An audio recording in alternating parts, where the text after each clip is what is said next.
Welcome to the third annual 7 Days of Sex Challenge. We're excited to have you here with us.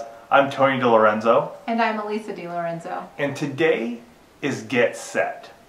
And this is an important day before we start the 7 Days of Sex Challenge. Because what we want you to do today is calendar it. Put sex on your calendar. Absolutely.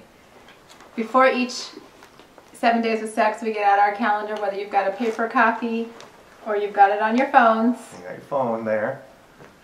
Sit down and take a look at all of the obligations that you have. You know, when we wrote the book, 7 Days of Sex, we talked about sitting down and thinking about things like kids' sports schedules, work meetings, church obligations.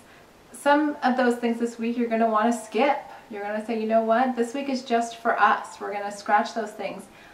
Some of the other things you can't avoid. So you need to make sure that when you're looking at your calendar, if it's going to have to be an early morning rendezvous or maybe a lunchtime rendezvous, you put that on the calendar so that you know when you're going to be having sex this week.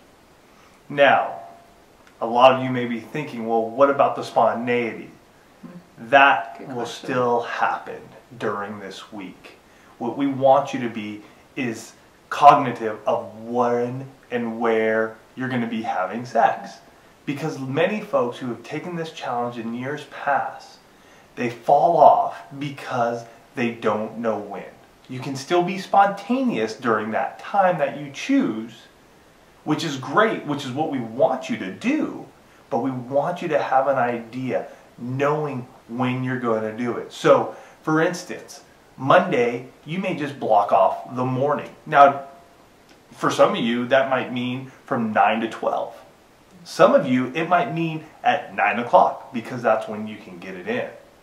And that's okay. You can still be spontaneous at those times. Each day for the 7 Days of Sex Challenge, we are going to put out a video. And there's going to be some learning in there. There's going to be some teaching. There's going to be some scripture readings. And then we're going to give you something to do. So that's sort of that spontaneity that you can do during that period. But believe us, when we say calendar it is important, it really is. So take time before we start this challenge on May 6, 2012. Get out your calendar, sit down with your spouse, and put it down so you guys both know what to expect and when to expect it.